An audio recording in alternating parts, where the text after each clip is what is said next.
파도 위를 걸어가네.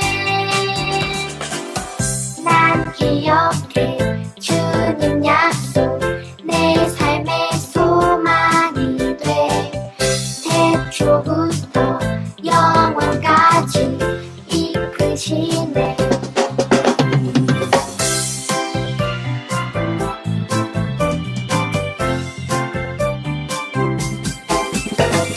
깊은 바다가 내 앞을 막아서 갈라지지 않는데도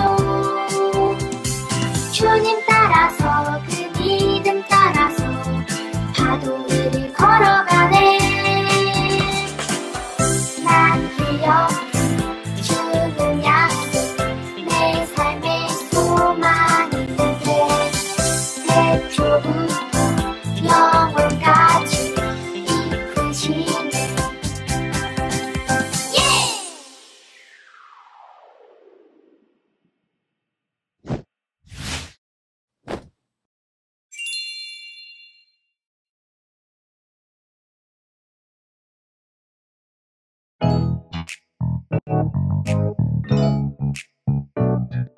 출애굽기 3장 10절 말씀.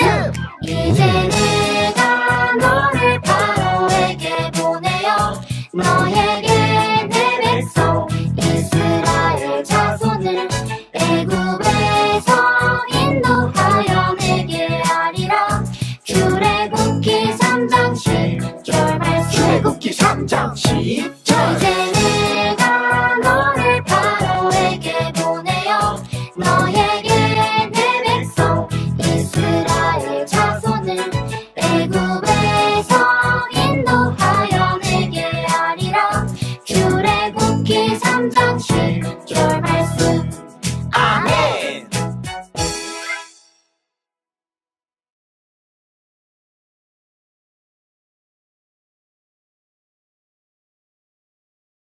친구들 반가워요. 벌써 5월이네요.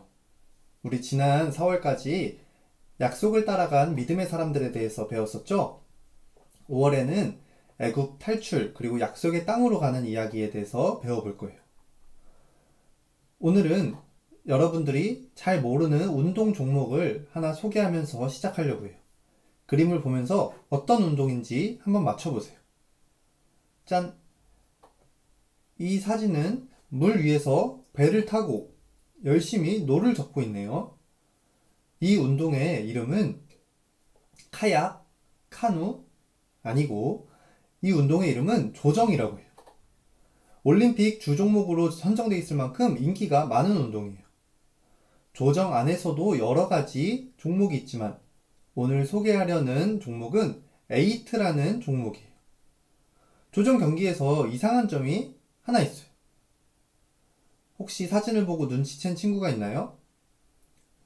보통 속도를 경쟁하는 스포츠에서 선수는 결승점을 보고 달리죠.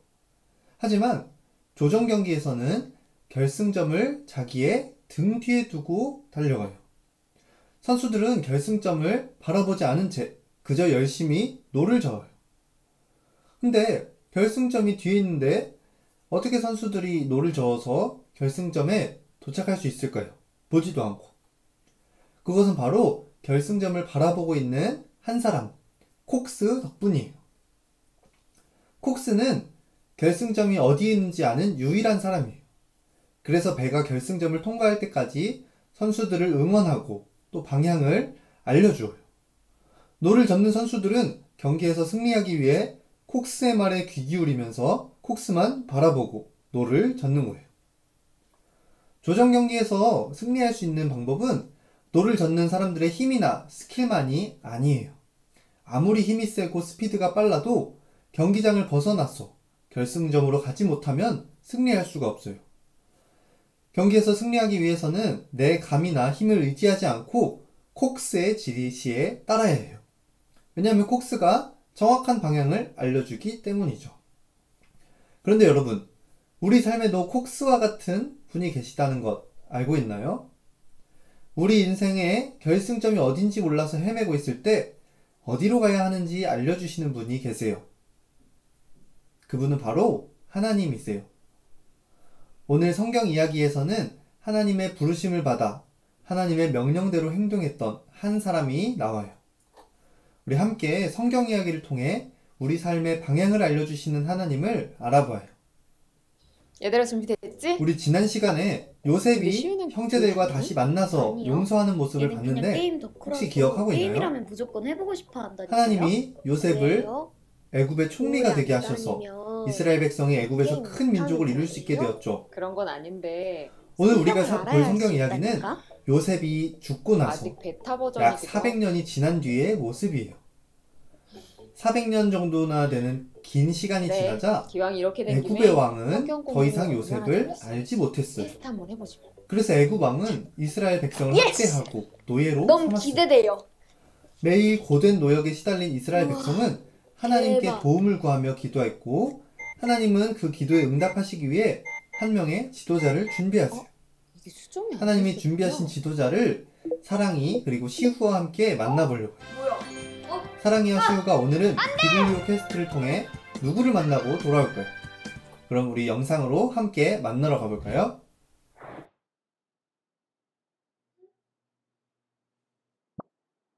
여기가 미디안이라는 곳이구나. 시우는 어디 갔지?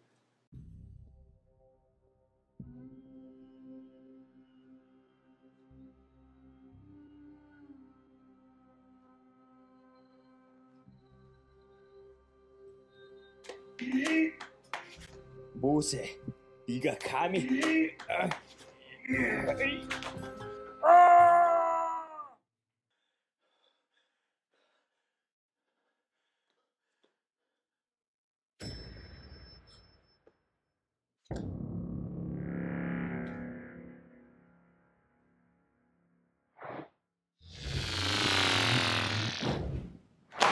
깜짝이야. 야, 너 어디 갔었어? 너 근데 옷이 왜 그대로야? 몰라. 여기 오기 전에 어디 잠깐 갔었는데 큰 도시인데 피라미드 같은 게 있었어. 피라미드면 이집트? 맞는 것 같아. 뭐지? 버그였나? 근데 거기서 어떤 남자가 사람을 죽였어. 자, 가자.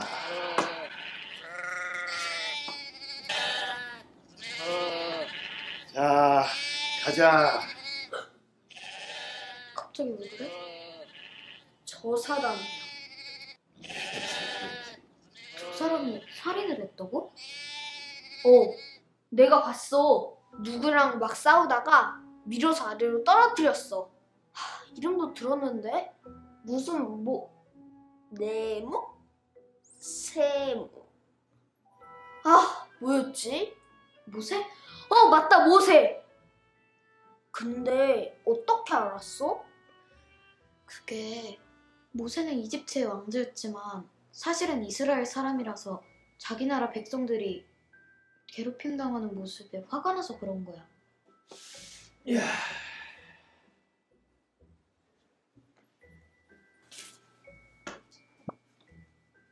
저쪽이면 서쪽이네? 호렙산인가? 따라가 보자. 잠깐! 사연은 알겠는데 또 나만 다른 데로 가면 어떡해? 너 혹시 무서워서 그래? 야, 너 쫄보구나. 되게 많이 쫄았다. 아니거든? 가자. 빨리 가자고.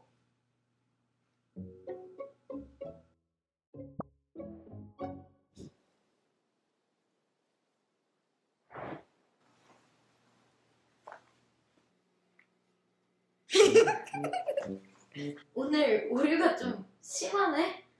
괜찮아. 다른 데로 안 갔으면 됐지 뭐. 저게 심각한 버그 같은데?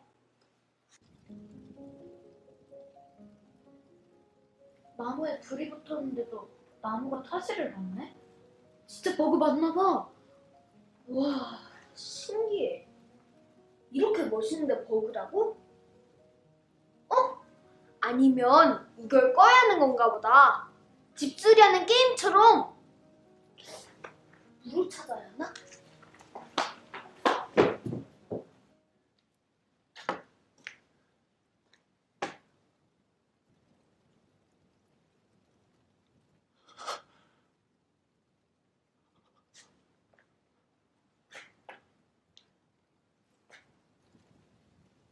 정말 이상한 광경이구나. 떨기나무가 어떻게 타지 않을까? 모세야, 모세야. 제가 여기 있습니다. 너머에서 소리가 들려. 하나님이 모세를 부르신 거야. 더 이상 다가오지 마라. 내가 서 있는 곳은 거룩한 땅이니 내 발에서 내 신을 벗어라.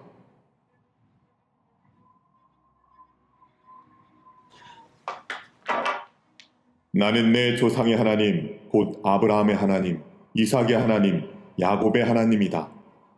내가 이집트에 있는 내 백성들의 고통을 보았으며 울부짖는 소리도 들었다.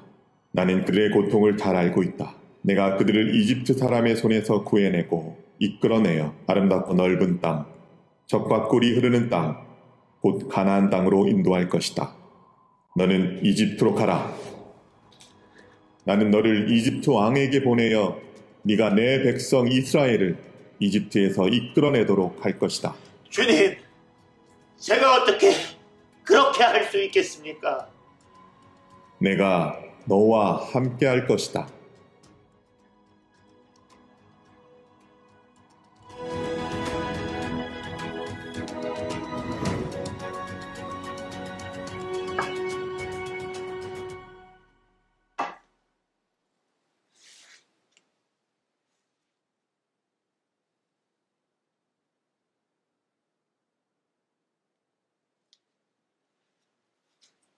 모세가 진짜 이집트로 돌아가진 않겠지? 돌아가. 하나님이 시키셨잖아. 말도 안 돼. 모세는 거기서 사람을 죽였잖아. 이스라엘 사람들을 구하기도 전에 잡혀갈걸? 40년이나 지났으니까 그때 있던 사람들 다 사라지지 않았을까? 그래도 내가 모세라면 절대 이집트엔 안 돌아가. 확인해 볼래?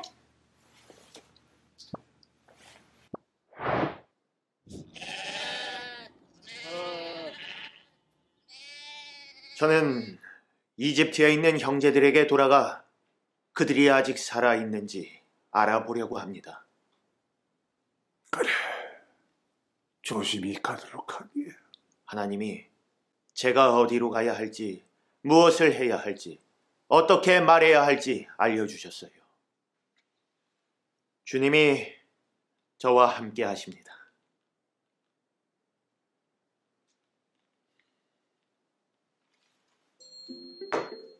와, 진짜 가네. 하나님이 함께 하신다고 약속하셨잖아. 아, 그리고 이 뒤는 엄청 유명한 이야기거든. 넌 모르겠지만 뭐? 어떻게 되는데?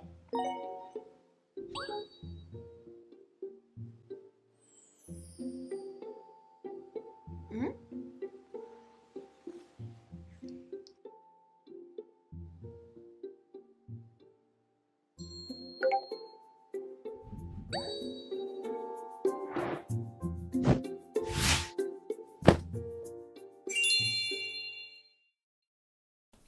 네, 영상 잘 보았나요? 하나님이 준비하신 지도자는 바로 모세였어요. 모세는 40년 동안 애굽의 공주 손에서 자랐어요. 그러던 어느 날 애굽 사람에게 모질게 매를 맞는 이스라엘 사람을 보게 되었어요. 주위에 아무도 없는 것을 확인한 모세는 애굽 사람을 죽이고 모래 속에 감추어 버렸어요. 하지만 이 일은 곧 탄로나게 되었고, 이를 알게 된 바로 왕은 모세를 죽이려고 했어요. 그래서 모세는 바로 왕을 피해 애굽에서 나와 미디안으로 도망쳤어요. 미디안에서 모세는 시보라라는 여자를 만나서 결혼해서 40년을 지냈어요. 근데 평소처럼 양을 치던 모세는 어느 날 이상한 장면을 보았어요. 분명 떨기나무에 불이 붙었는데 그 나무는 더 이상 타지 않고 불이 붙은 상태로 계속 남아있는 거예요. 나무에 불이 붙었는데 나무가 다 타지 않는다니까 정말 신기하지 않나요? 모세도 그랬을 거예요. 그래서 이 신기한 나무를 보려고 나무에 가까이 가자 갑자기 모세를 찾는 목소리가 들렸어요. 그 목소리는 바로 하나님의 음성이었어요. 하나님은 모세에게 신발을 벗으라고 하셨어요. 왜 모세는 신발을 벗어야만 했을까요? 왜냐하면 그곳은 하나님이 계신 거룩한 땅이었기 때문이에요. 하나님 앞에서 신발을 벗는다는 것은 거룩하신 하나님께 경배를 드린다는 의미예요. 또 더러운 신발을 벗고 하나님 앞에 선다는 의미이기도 하죠. 하나님께서는 불붙은 떨기나무 앞에서 모세에게 한 가지 명령을 하세요. 어떤 명령이었죠? 오늘 챈트 말씀 다시 한번 읽어보겠습니다. 출애굽기 3장 10절 말씀 시작. 이제 내가 너를 바로에게 보내어 너에게 내 백성 이스라엘 자손을 애굽에서 인도하여 내게 하리라. 출애굽기 3장 10절 말씀. 아멘. 아까 모세가 도망쳤던 이유가 애굽 사람을 죽이고 자기가 이제 죽게 되어서 도망쳤던 거였죠. 모세가 애굽으로 다시 돌아가면 살인자로 감옥에 갇히거나 죽임을 당할 수도 있었어요. 하지만 모세는 이 하나님의 명령에 순종해요. 모세가 하나님의 명령에 순종할 수 있었던 이유는 모세가 말을 잘하거나 능력이 출중해서 자신감이 넘쳐서가 아니에요. 오히려 모세는 하나님께 하나님, 저는 부족해요 라고 했어요. 하지만 하나님은 모세에게 능력도 주시고 도울 사람을 붙여주시면서 하나님의 일을 완수할 수 있도록 이끌어 주셨어요. 이렇게 하나님의 도움을 받으면서 모세는 아까 말했던 콕스의 명령을 받는 노 젓는 사람처럼 다른 것에 시선을 뺏기지 않고 하나님이 명령하시는 대로 움직였어요. 그리고 하나님의 힘으로 애굽에 10가지 재앙을 내리고 홍해를 가르며 이스라엘 백성을 탈출시켰어요. 하나님의 명령에 순종한 모세는 지금까지 경험하지 못한 엄청난 일들을 할 수 있었어요. 모세가 놀라운 일들을 펼칠 수 있었던 이유는 자기 힘을 의지하는 것이 아니라 하나님의 명령에 순종해서 하나님의 능력을 의지했기 때문이에요. 이스라엘 민족을 애굽에서 인도하여 내리라 하신 하나님의 약속을 믿고 그대로 순종한 결과였어요. 비록 모세가 자신은 부족하다고 고백했지만 하나님께서는 모세에게 필요한 능력을 주시면서 맺었던 약속을 이루셨어요. 이렇듯 우리가 하나님의 명령을 온전히 따를 때 우리는 하나님의 능력을 볼 수 있어요. 우리가 하나님의 명령을 온전히 따르기 위해서는 지켜야 할 중요한 것이 있어요. 바로 다른 곳에 한눈 팔지 않는 거예요.